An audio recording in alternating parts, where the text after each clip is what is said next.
Welcome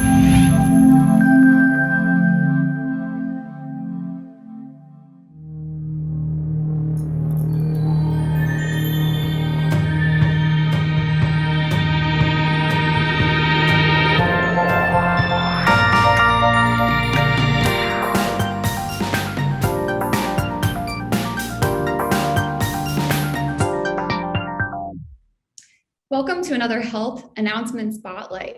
Today, I have the pleasure of being here with Dr. Scott Shreve, founder and CEO of Crossover Health. Scott, thanks for joining us today. Hey, thank you, Jody, for having me. I really appreciate it. And welcome back to the Healthverse. You spoke at Health 2 years ago, so I'm sure a lot has changed since then. If you can just give us a rundown on what you've been up to over the last 2 years. We were fortunate to be able to announce our connected system of health in partnership with Comcast, which was really taking individual health centers and now tying them together to the virtual network. We had no idea that hybrid version of care, both in person, online, and anytime, would have a pandemic-sized catalyst to kick that off. But we were really grateful to have that service available and ready to serve the needs of our members and clients across the country. Excellent. And so tell me a little bit more about this primary health versus primary care and why that's so important to you. People are very familiar with terms, and words matter, as you know. And so primary care has become to be understood as a certain discipline, usually involves a doctor and a nurse. And we felt that there was a couple problems with that. Number one, we provide a whole range of other services that we also believe are primary care. So whether that's physical therapy, mental health, health coaching, fitness, care navigation, all those services we really believe form a primary foundation for good health. We also wanted to introduce the term health because we really want to focus on that and not just care, which is often medicalized or paternalistic. We really feel that each member contributes to their own health. They should take some accountability for that.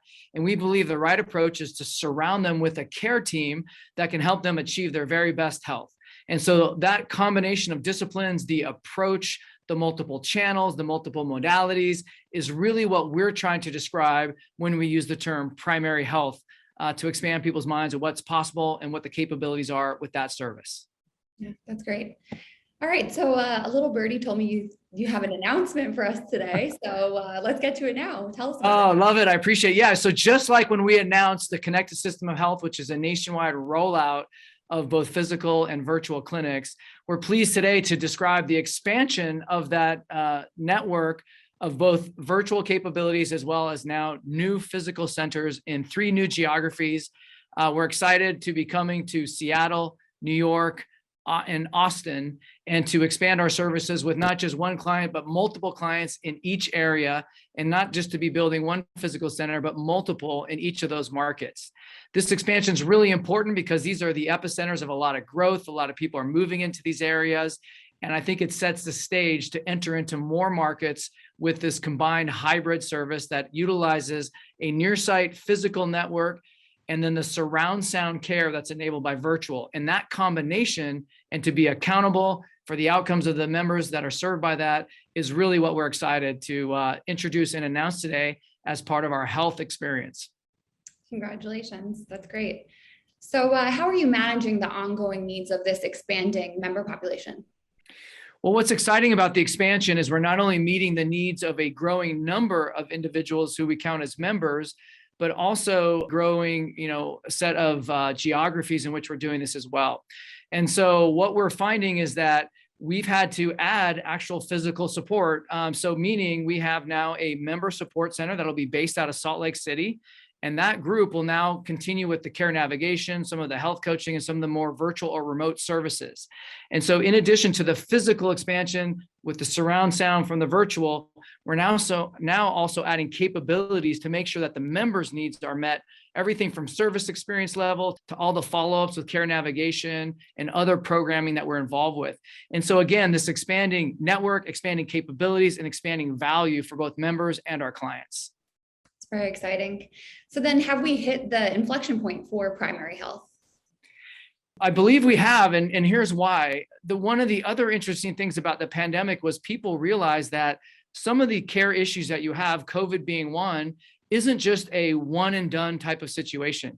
It's where the value of having an ongoing relationship, that between visits, there's interactivity, and that someone's following your condition over time. Conditions like diabetes, asthma, or other back pain or chronic conditions can sometimes be multiple months or maybe years.